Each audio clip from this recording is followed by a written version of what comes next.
Bonjour les amis, c'est Cyril de Lille. Le féminisme, d'où vient-il? Quel est-il?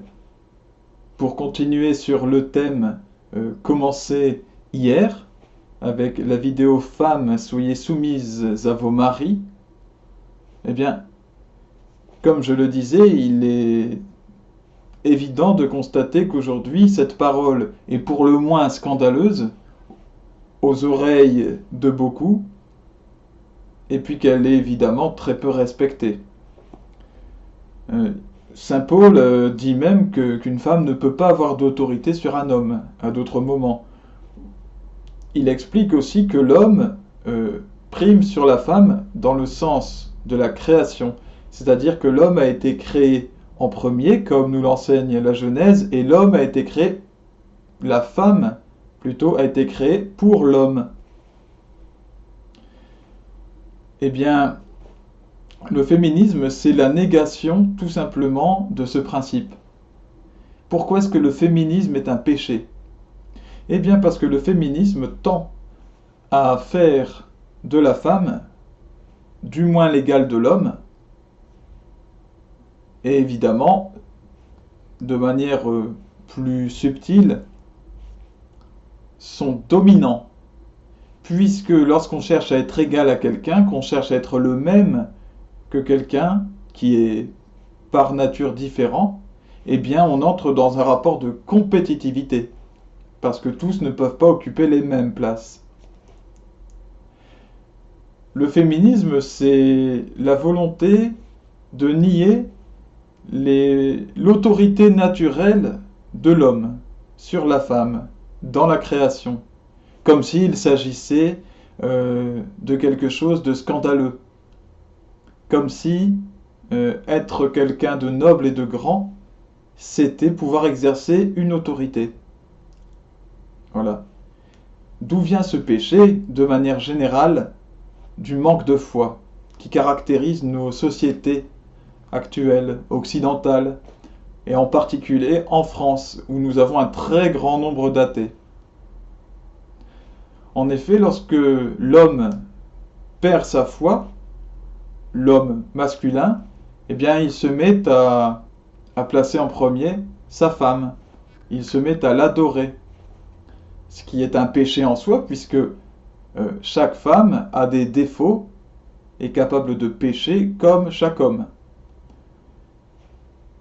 L'homme qui n'a plus Dieu, l'homme qui n'a plus le Christ, qui n'a plus l'espoir du ciel, qui ne se tourne pas vers son Seigneur, eh bien se tourne vers sa femme et se met à l'adorer. Alors, parce qu'elle peut lui donner du plaisir sexuel, du plaisir émotionnel, parce qu'elle peut être son réconfort, parce qu'elle est belle, eh bien l'homme va se soumettre à sa femme pour ne surtout pas lui déplaire. Et voilà comment la domination féminine peut s'installer. À la différence des hommes, ce n'est pas par la force. Non, mais c'est par le charme. Pourtant, le résultat est le même. Le féminisme est le pendant féminin du machisme. C'est un mépris de l'homme, comme le machisme est un mépris de la femme. En quoi est-ce que le féminisme est un mépris de l'homme? Eh bien, dans le féminisme, on ne reconnaît pas l'autorité naturelle de l'homme, celle dont Dieu l'a doté. Ce faisant, on méprise l'homme dans sa nature même. On en fait un éternel petit garçon, un adolescent, invention du XXe siècle. L'adolescent, avant la Seconde Guerre mondiale, n'existait pas, presque pas, car il y avait deux âges, l'enfant et l'adulte, et l'enfant devenait un adulte de manière assez directe. Aujourd'hui, nous refusons de devenir des adultes, et nous traînons la patte, et nous sommes donc dans une période comme ça d'immaturité, qui fait que nous ne nous construisons pas dans notre identité adulte, et nous sommes donc ce qu'on appelle des adolescents. Mais des adolescents, certains restent adolescents jusqu'à la fin de leur vie, ou jusqu'à 40 ans, 50 ans, 60 ans, toujours immatures. Eh bien, aujourd'hui, il y en a beaucoup de ces hommes-là qui ne sont pas réellement hommes, parce qu'ils ne se sont pas engagés, et puis surtout parce qu'ils se sont éloignés de la foi. Évidemment, ces hommes-là, immatures et facilement lâches, puisque ce qui s'oppose à l'engagement, c'est le refus de s'engager, donc la lâcheté. S'engager, c'est du courage. Fuir, c'est de la lâcheté. Eh bien, ces hommes lâches sont facilement dominables par des femmes qui ne refusent toute obéissance, et elles aussi refusent donc l'engagement quant à être obéissantes, soumises à leur mari. Alors, elles se mettent à exercer un pouvoir tout à fait illégitime sur les hommes, par leur charme, par la peur qu'auraient les hommes de les perdre. Voilà comment se développe le féminisme. On assiste donc à des femmes qui se mettent à dire qu'elles sont l'égale des hommes, qu'elles ont les mêmes droits, qu'elles peuvent faire la même chose.